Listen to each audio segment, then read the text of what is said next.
183 পৃষ্ঠার নিজে করি 17.6-এর যে কোণগুলো দেওয়া রয়েছে এই কোণগুলোর আমাদের মান বের করতে হবে বা মান লিখতে হবে এবং এখানে বলতে হবে কোনটা সূক্ষ্মকোণ, কোনটা সমকোণ, কোনটা স্থূলকোণ বা কোনটা সরল কোণ অথবা কোনটা প্রবৃদ্ধ কোণ, এবং মানগুলো বের করে আমাদের আবার ঊর্ধ্বক্রমে কোণগুলোকে সাজাতে হবে। তাহলে এখানে দেখো যে কোণগুলো রয়েছে, আমি কোনো কোনো কোণের একটি বাহুকে বর্ধিত করেছি, অর্থাৎ বড় করে এঁকেছি, কারণ আমাদের যে চাঁদাটা রয়েছে চাঁদা দিয়ে সেই বাহুর দৈর্ঘ্যটাকে পুরোপুরি আমরা নিতে পারছি না। সেই জন্যে আমি যেগুলোর প্রয়োজন পড়েছে সেগুলো একটু দৈর্ঘ্যগুলো বাড়িয়ে নিয়েছি, অর্থাৎ বর্ধিত করেছি। এবার আমরা কি করব, ধরে ধরে 1, 2 থেকে শুরু করে 8 পর্যন্ত যে কোণগুলো রয়েছে সেই কোণগুলোর প্রত্যেকটির মান আমরা বের করব চাঁদার সাহায্যে। তারপর সেটাকে লিখব সেটা কী ধরনের কোণ। তাহলে 1 নম্বর যে চিত্রটা রয়েছে সেই 1 নম্বর চিত্রটাতে আমরা যদি চাঁদাটাকে বসাই তাহলে এখানে কি হবে, এখানে দেখো আমরা যদি চিত্রটাতে বসাচ্ছি তাহলে এখানে কত পাচ্ছি আমরা, এখানে পাচ্ছি হচ্ছে আমরা ভিতরের দিকের অর্থাৎ ডান দিক থেকে কোণটা ধরে যাব, ভেতরের স্কেলটাকে ধরবো। তাহলে দেখো এখানে যদি আমরা দেখি তাহলে ঠিক এটা আমাদের যে কোণটা হচ্ছে সেটা হচ্ছে 0, 10, 20, 30, 30-এর পরে 31, 32, 33 পর্যন্ত আমাদের আসছে। তাহলে এখানে আমরা 1 নম্বর কোণটাকে লিখব। 1 নম্বর কোণটা কী হবে, BCA, সেটা হচ্ছে 33 ডিগ্রি। তাহলে এখানে আমরা লিখব 33 ডিগ্রি। এবার এটা কি হবে পরে লিখছি, সূক্ষ্মকোণ হবে না স্থূলকোণ হবে সেটা আমরা পরে লিখছি, আগে কোণের মানগুলো আগে বের করে নিই। তারপরে যে CDE, এটা দেখো একটা সরল রেখা অর্থাৎ সরল কোণ, তার মানে এর মান হবে কত, 180 ডিগ্রি। তাহলে আমরা এখানে লিখব 2 নম্বর কোণটাকে 180 ডিগ্রি। তাহলে এখানে আমরা লিখে দিচ্ছি 180 ডিগ্রি। এরপরে 3 নম্বর যেটা রয়েছে সেখানে JLK, তাহলে JLK এটাকে মাপলে কী পাবো আমরা, এখানে দেখো চাঁদাটাকে বসাচ্ছি ভূমির কেন্দ্র এবং সরলরেখা বরাবর আমরা যদি বসাই তাহলে দেখো আমরা এখানে কত পাচ্ছি, 120 ডিগ্রি এটা পাবো। দেখো এখানে যদি আমরা বসাচ্ছি ঠিক 120 ডিগ্রি, ভিতরের দিকে স্কেলটা দেখো 120 ডিগ্রিতে গিয়ে মিলবে, তাহলে এটা হচ্ছে আমাদের 120 ডিগ্রি। তাহলে JLK হচ্ছে আমাদের 120 ডিগ্রি। এরপরে রয়েছে 4 নম্বর যে চিত্রটা রয়েছে সেটা আমাদের কি করতে হবে, এই যে দেখো দাগ কাটা রয়েছে এই অংশটা আমাদের বের করতে হবে। তার মানে এখানে কি করতে হবে, আমাদের 360 ডিগ্রি থেকে এই ভেতরের এই কোণটাকে মেপে বিয়োগ করে দিতে হবে। তার মানে আমরা আগে দেখব এই কোণটার মান কত, ভিতরের কোণটার মান কত।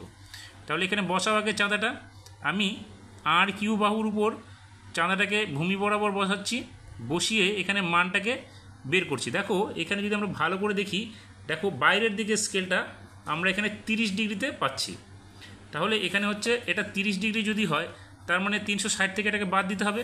তার মানে কোণ PQR অর্থাৎ বাইরের দিকে কী হবে, 360 ডিগ্রি বিয়োগ 30 ডিগ্রি, তার মানে এখানে কী হবে 330 ডিগ্রি। এরপরে এখানে রয়েছে এই কোণটা অর্থাৎ HJI, তাহলে এই কোণটাকে আমরা মাপবো ঠিক একইভাবে এখানে আমরা চাঁদাটাকে বসাচ্ছি। তাহলে এখানে চাঁদাটাকে আমরা যদি বসাই তাহলে দেখো কত পাচ্ছি কোণটা, এখানে দেখো আমরা বাইরের দিকে কোণটা যদি মেপে যাই তাহলে দেখো এখানে 120-র জায়গায় আমাদের দাগটা চলে এসছে, 120 বাইরের দিকটা। তাহলে এখানে আমরা লিখব HJI অর্থাৎ এখানে 5 নম্বর যে কোণটা রয়েছে সেটা মানে মান হচ্ছে আমাদের কত, 120 ডিগ্রি। এরপরে 6 নম্বর যেটা রয়েছে, 6 নম্বরটা কোণটা কি আছে, FEG, এটাকে আমরা চাঁদা দিয়ে বসাচ্ছি। তাহলে কত পাচ্ছি দেখো, আমরা এখানে ভূমি বরাবর স্কেলটাকে বসাচ্ছি, দেখো এখানে আমরা যদি দেখি এটা 90 ডিগ্রিতে এসে পৌঁছে গেছে, তার মানে এই কোণটার মান হচ্ছে 90 ডিগ্রি। তাহলে এখানে আমরা লিখব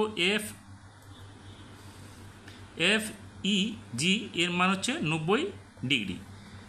এরপরে 7 নম্বর যেটা রয়েছে, 7 নম্বরে আমাদের এই ভিতরের দিকটা অর্থাৎ বাঁ দিকের স্কেলটাকে আমাদের মাপতে হবে। তাহলে এখানে আমরা বসাবো চাঁদাটাকে, তাহলে চাঁদাটাকে বসালে দেখো এখানে যে কোণটা পাচ্ছি আমরা সেটা কত পাচ্ছি,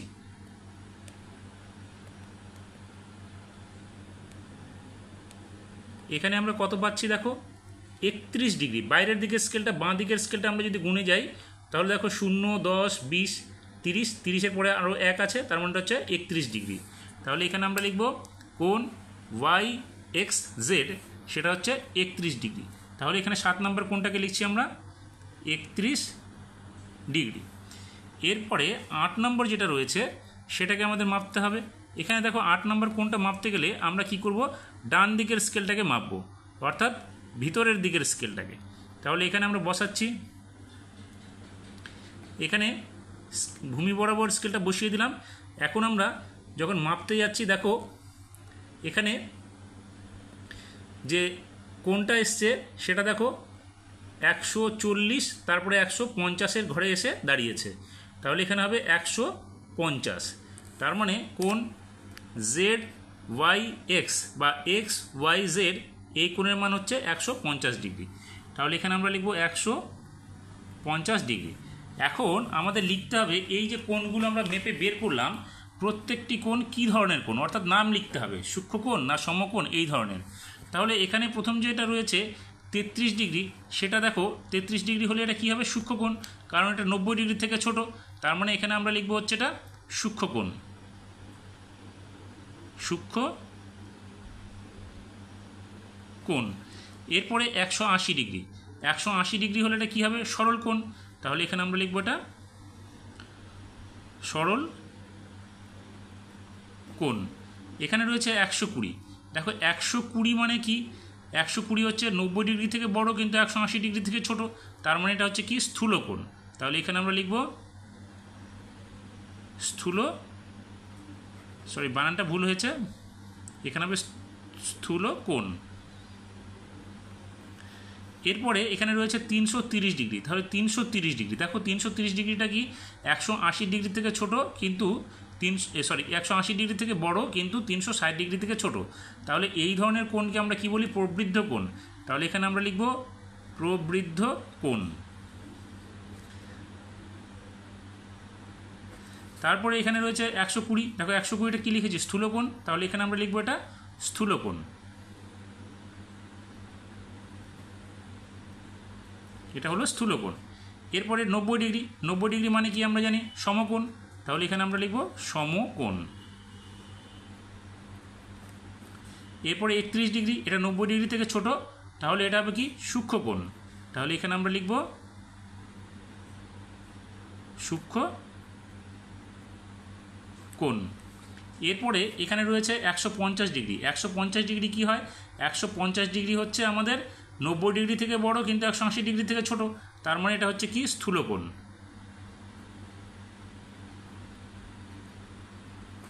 এখন আমাদের কি বলেছে, এখন বলেছে ঊর্ধ্বক্রমে সাজাই। ঊর্ধ্বক্রমে মানে কি, ঊর্ধ্বক্রমে মানে হচ্ছে সব থেকে ছোটোটা আগে হবে, তারপরে ধীরে ধীরে বড় যাবে। তাহলে এখানে দেখো যে কোণগুলো রয়েছে সেখানে 33 ডিগ্রি, 180 ডিগ্রি, 120, 330, 120, 90, 31 এবং 150। তাহলে 31 সব থেকে ছোটো। তাহলে 31-এর জন্য কী হবে, এখানে 7 নম্বর কোণটা, কোণ হচ্ছে ওয়াই এক্স জেড। তাহলে এখানে আমরা লিখব হচ্ছে কোণ ওয়াই এক্স জেড। তারপরে 31 হয়ে গেল। তারপরে দেখো একটু বড় কি আছে 33, 33-এর জন্য কোনটা লিখবো আমরা, এখানে লিখবো BCA। তাহলে এটা কত নাম্বার কোণ গেল, 7 নাম্বার কোণটা গেল। এরপরে আমরা লিখবো হচ্ছে কত নাম্বার কোণটা যাবে, 1 নাম্বার কোণটা। তাহলে এখানে আমরা লিখবো 1 নাম্বার কোণে কী যাবে, কোণ BCA। তারপরে কোনটা যাবে, তারপরে যাবে হচ্ছে আমাদের কি, এখানে 31 হয়ে গেল, 33 হয়ে গেল। এরপরে আসে দেখো আমাদের 150, 120, 120, তার মানে হচ্ছে 120 দুটো কোণ JLK আর হচ্ছে আমাদের HJI। তাহলে এখানে আমরা লিখবো হচ্ছে কোনটা যাচ্ছে আমাদের 120 হচ্ছে 3 নম্বর এবং 5 নম্বর। তাহলে এখানে আমরা লিখবো হচ্ছে 3 নম্বরটা কী আছে আমাদের, 3 নম্বরের নাম হচ্ছে JLK। তাহলে JLK আর হচ্ছে কোণ HJI। তাহলে HJI। তারপরে আমাদের যাবে কোনটা তারপরে যাবে হচ্ছে আমাদের দেখো 120 চলে গেল, সরি এটা 120 না, 120 আগে তো 90 আছে আমাদের, তাহলে আমরা এটা এইভাবে লিখছি না, আমরা এটাকে কোণটা ধরে লিখছি ডাইরেক্ট। কোণ ধরে লিখলে কত হবে 31 ডিগ্রি, তাহলে এখানে আমরা লিখছি 31 ডিগ্রি। তারপরে যাচ্ছে কত 33 ডিগ্রি, তারপরে যাচ্ছে আমাদের কত এখানে দেখো 33-এর পরে কত যাচ্ছে আমাদের, এখানে যাচ্ছে 90 ডিগ্রি, তাহলে এখানে আমরা লিখব 90 ডিগ্রি। তারপরে হচ্ছে 120 ডিগ্রিগুলো, তারপরে 120-র পরে আমাদের কত আছে দেখো 180 ডিগ্রি, 150 ডিগ্রি, তাহলে এখানে লিখবো আমরা 150, তারপর লিখবো 180, তারপরে লিখবো হচ্ছে আমরা কত 330, তারপর হচ্ছে 330 ডিগ্রি। তাহলে কটা কোণ হলো 1 2 3 4 5 6 7 8টা হয়ে গেল আমাদের। এইভাবে আমাদেরকে এই কোণগুলোর মাপ তৈরি করে লিখতে হবে এবং সেগুলোকে দেখাতে হবে সেটা কোন ধরনের কোণ, তাকে ঊর্ধ্বক্রমে সাজাতে হবে। তাহলে এখানে আমাদের হয়ে গেল। আশা করি বুঝতে পেরেছো কীভাবে এর সমাধান করতে হবে। ভালো লাগলে অবশ্যই লাইক শেয়ার কমেন্টস করবে এবং যারা এই ধরনের সমাধান পেতে চাও তারা অবশ্যই আমার চ্যানেলটিকে সাবস্ক্রাইব করবে এবং বেল আইকনে গিয়ে অল নোটিফিকেশন ক্লিক করবে, তাহলে পরবর্তী যে সমাধানগুলো রয়েছে সেগুলো তোমরা অবশ্যই পেয়ে যাবে।